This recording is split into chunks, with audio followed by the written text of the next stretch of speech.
In my heart and mind, I always return to Atlantic Island Park.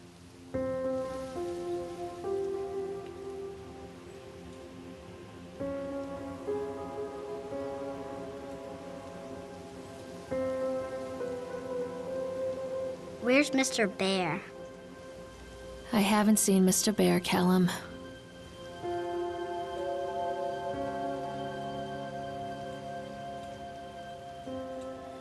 Stay in the car. I'll go and ask information.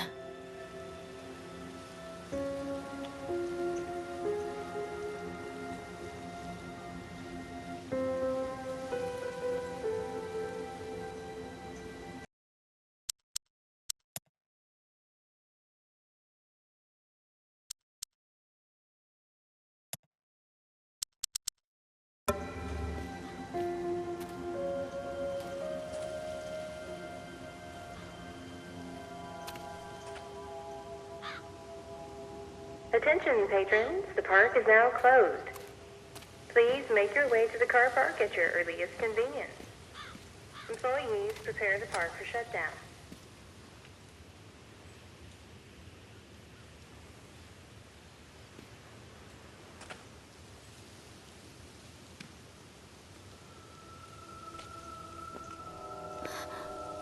What?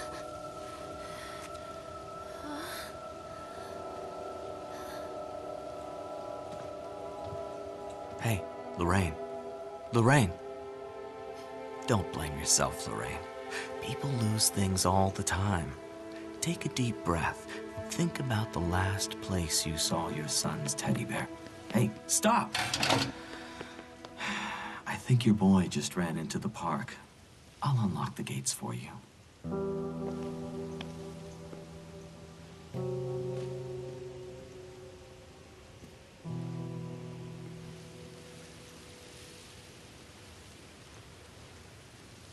Callum, I told you to wait in the car.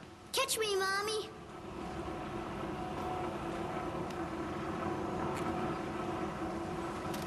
Wait up there for Mommy, Callum.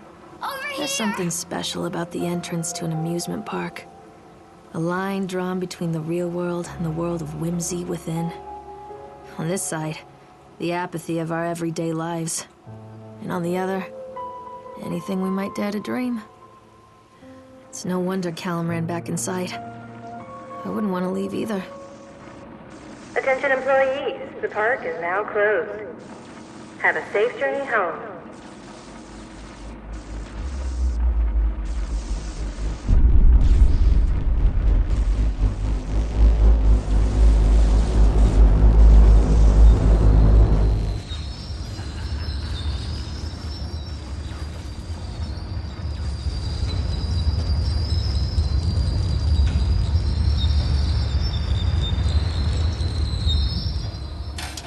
Oh, God.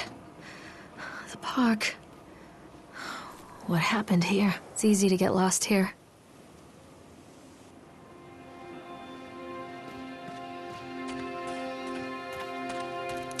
You can't touch me.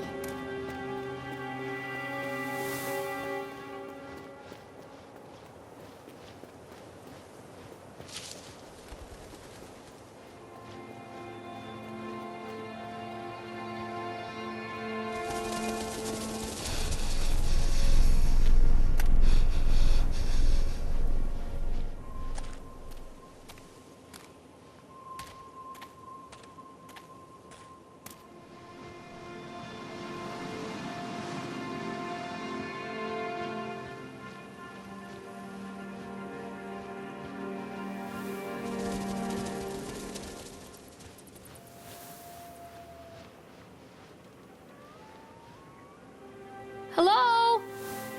Over here.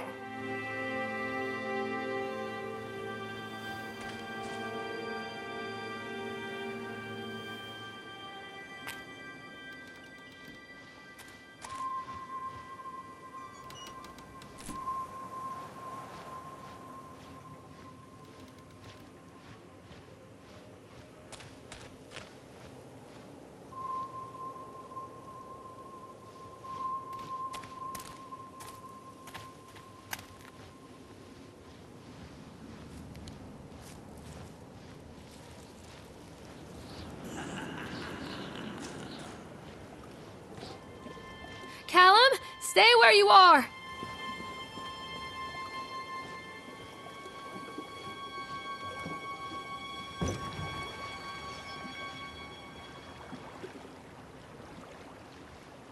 Come on, Mommy.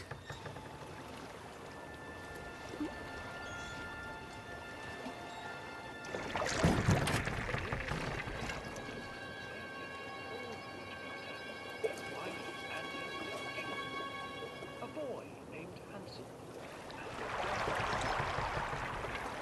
They were very little to bite or suck.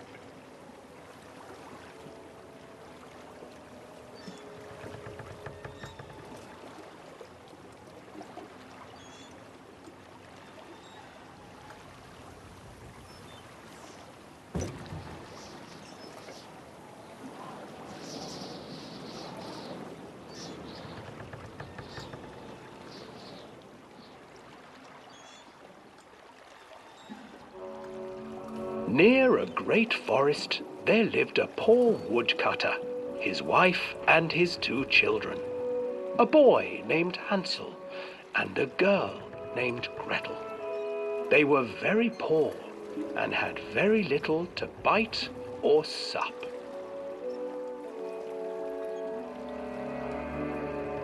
"What will become of us?" the woodcutter asked his wife one night. "I tell you what, husband, we will take the children into the thickest part of the forest tomorrow and abandon them there." "No, my wife, I cannot do that," said the man. "Then we will all 4 starve, you fool." Hansel and Gretel overheard their parents talking, and Gretel began to weep. "Do not fret, Gretel," Hansel said. He crept out of the hut and gathered white stones from the ground to fill his pockets.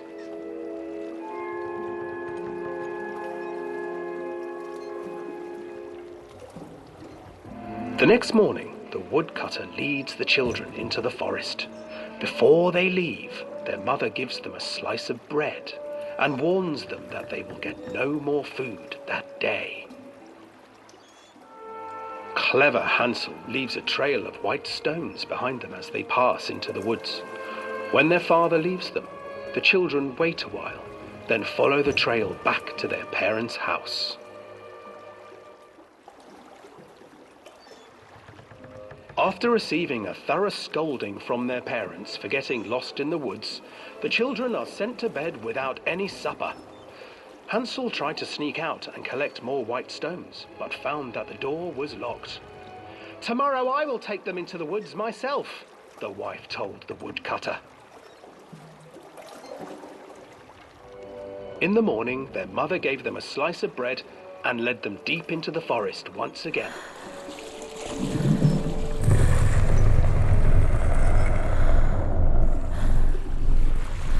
Hansel broke his bread into pieces and left a trail of breadcrumbs to lead them safely home. But hungry-eyed birds snatched up the breadcrumbs and his trail was destroyed. Abandoned by their parents and unable to find the trail home, the children wandered in the forest for 3 days.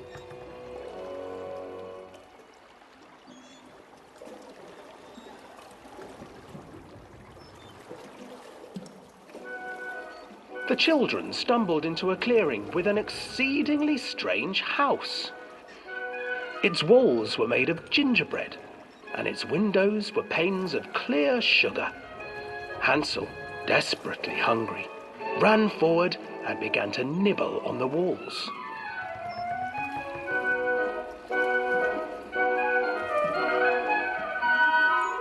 "Nibble, nibble, little mouse. Who is nibbling at my house?" An old woman emerged from the house, sniffing the air and peering around with cloudy eyes. "Oh, you dear children, who brought you here? Just come in and stay with me. No harm will come to you." But Hansel and Gretel stayed back, for the old woman reminded them of their cruel mother. "Come, children, don't be afraid," I have something for you. The old woman offered them 2 enormous lollipops. The children took them and began to eat. You see, nothing to fear here. Come inside, the old woman urged, and the children, still licking their sweets, followed.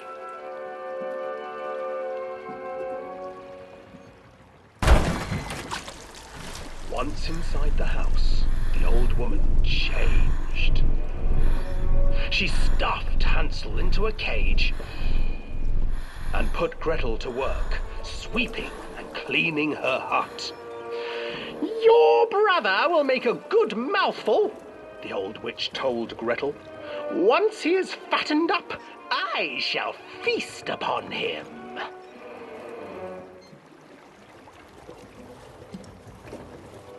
Time passed, and poor Hansel refused to eat, fearing the day that the witch would eat him. The witch, for her part, grew impatient. Today I will cook and eat your brother, Gretel. Climb inside and light the oven. But Gretel pretended not to understand. I do not know how. Where is the opening? Fool, the old witch said. The opening is here.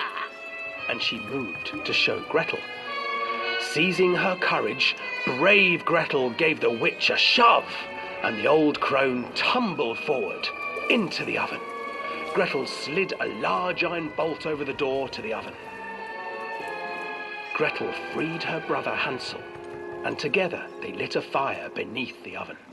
And though she screamed and begged, the children sat by the oven until her screams had stilled, and the witch was cooked. And then, because even children can't survive on sweets, they divided up the body of the old witch and ate her.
Hansel and Gretel. I used to read it to Callum when the electricity was shut off. Those poor children. The whole world against them. The forest, the birds, the old witch, even their own parents. I used to imagine that Callum and I were the kids in that story. Not mother and son, but brother and sister, hand in hand against the unkind world. We were always hungry, looking for our own house made of candy, looking for the sweetness that could take the pain away. Hunger leads people to desperate, terrible places where the tree branches reach like claws.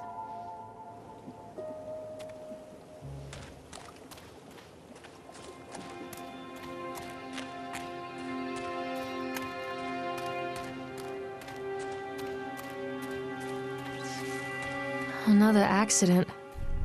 This place.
This old thing used to make the blood run to my head.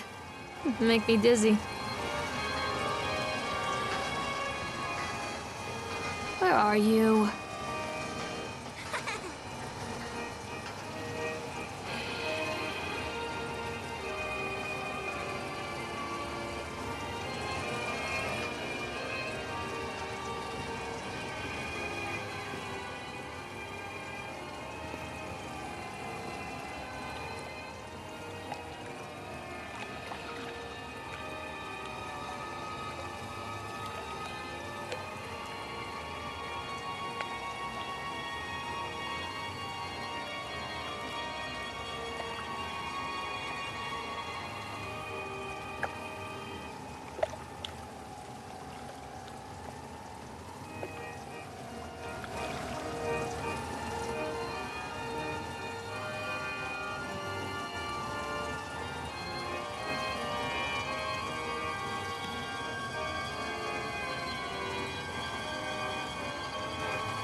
I can't get on while it's moving.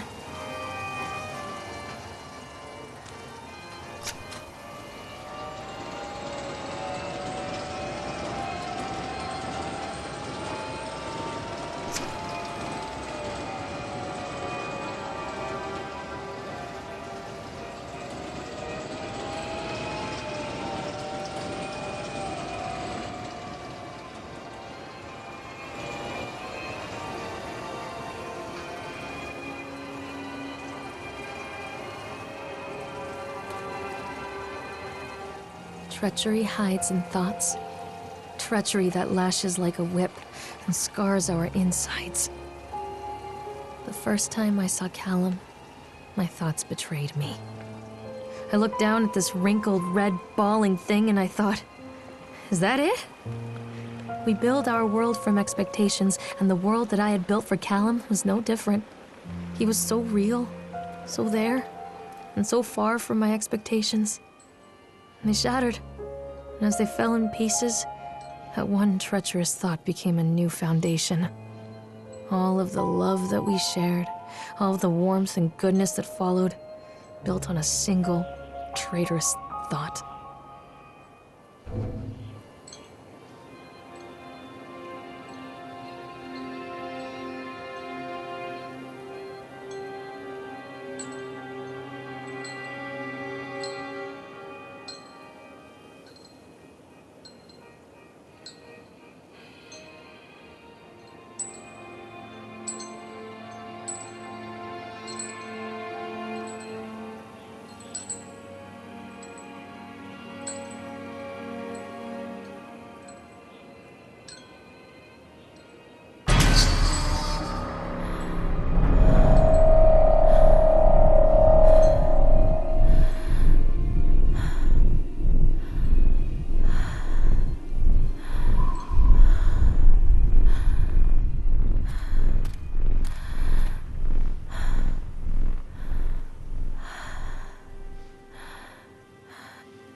Constant crashes and 80s music.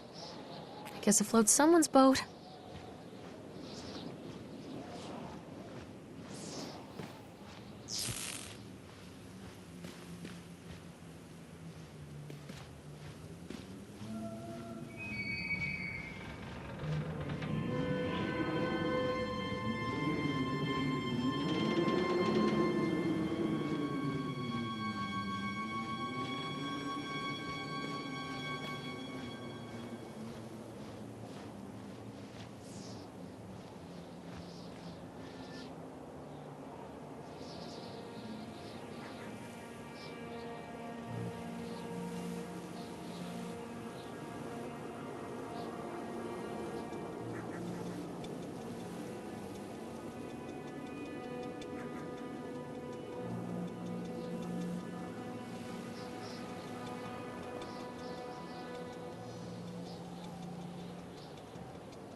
It's a matter of public record that I am a failure as a mother. Once, when Callum was very small, I left him asleep in the car while I ran an errand. Don't even remember what it was. When I came back, the sheriff was standing next to the car, watching my boy through the window. I didn't like what I saw in his eyes. Judgment. He wrote me the ticket without saying a word. Just the scratch of his pen on the notepad. When he gave it to me, our eyes met. I know what you're going through. My daughter, Helen, she just gets some help. Help was a bolt of lightning. Help was 1,000 volts surging through my veins. Help is agony. I'd rather die. I wanted to scream. I'd rather you pulled your gun and shot me. But instead my mouth said, "Yes, Sheriff."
Going to close this place down.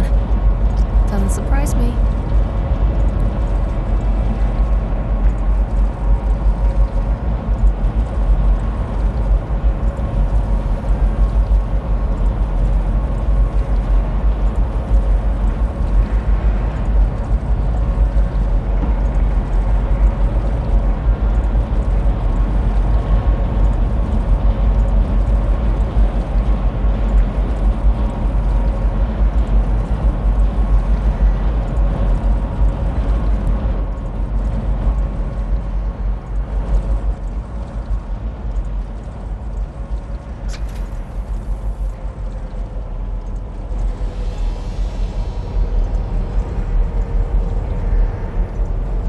Can't get on while it's moving.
Stay where you are!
A lot of people idolize their children.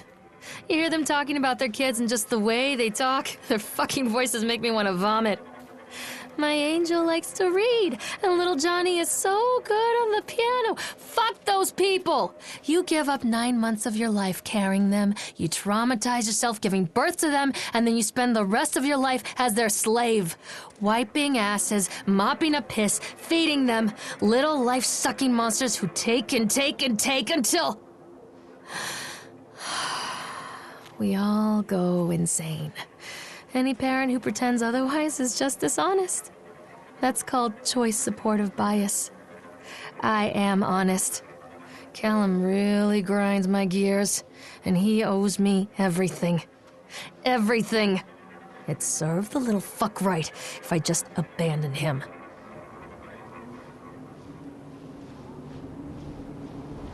Where are you, Callum?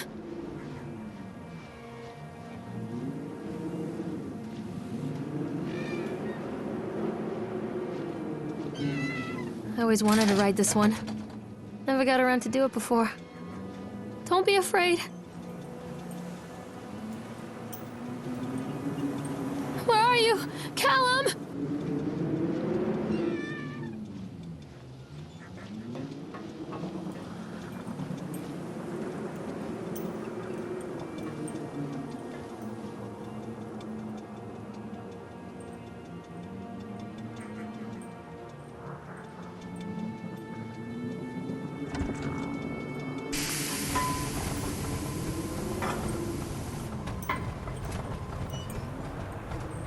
What do you want? We need to talk about Callum. What do you mean? What have you done to him? That's insulting. You and your boy are everything that this place doesn't want. The antithesis of what we stand for. Where is Callum? The poor child. He tried so hard to do what he was taught. He even left you a trail of breadcrumbs. But the park is just so hungry. Tell me where my son is. The witch has him now. Has both of you. No happy ending here, I'm afraid. Just leave me alone.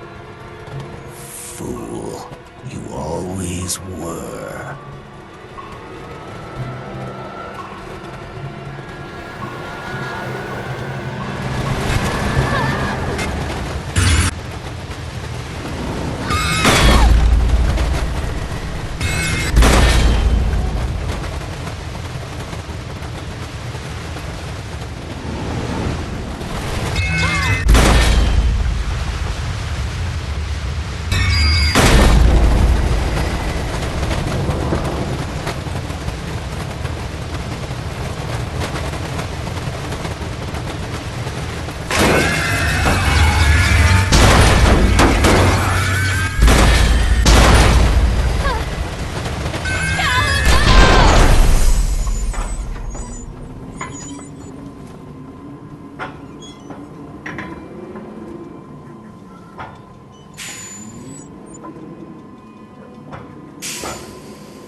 The witch awaits. I can help you, Callum. Mommy, I'm scared.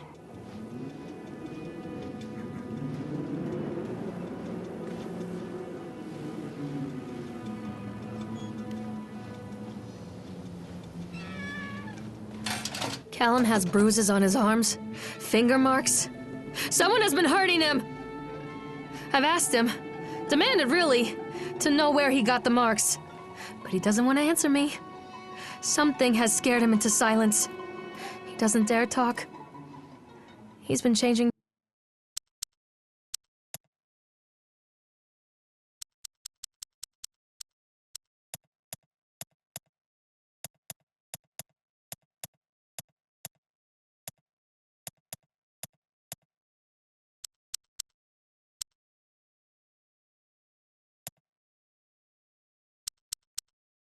Too. Something sinister lurks in the darkness behind his eyes. I catch him staring at me at odd moments. In the night, he tosses and turns and cries out words that I cannot understand. When I try to soothe him, he snaps and bites at my fingers. I think he wants to talk to me. I think he wants to tell me. But they are watching him every minute of every day. They are whispering to him in his sleep, changing him. They are taking my baby away from me. I can save him. There will be pain. But I love him, and in the end, he will understand why.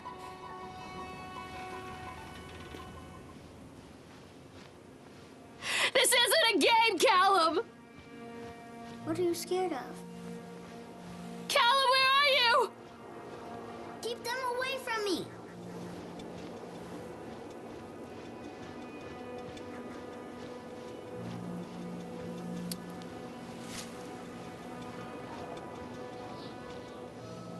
Callum? Callum! The whole town was shocked by that one. Put me in the Never found oven. out who did it.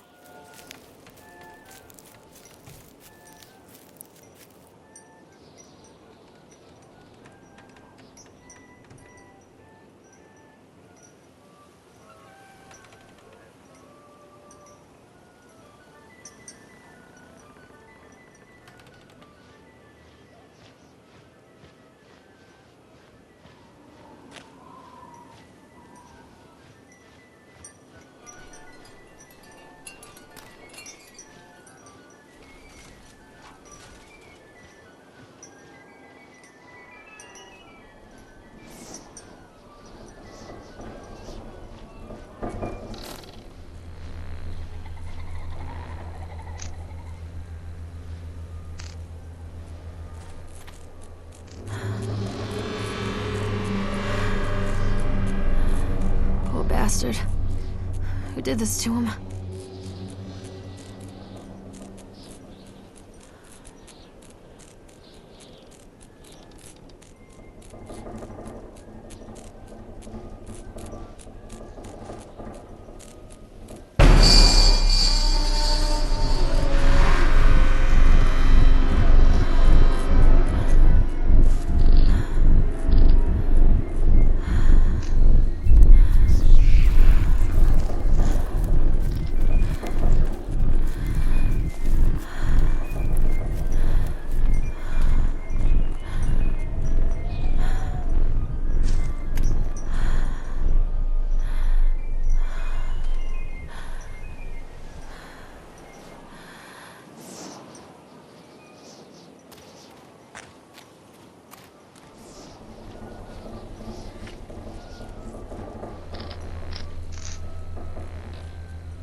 These are mine.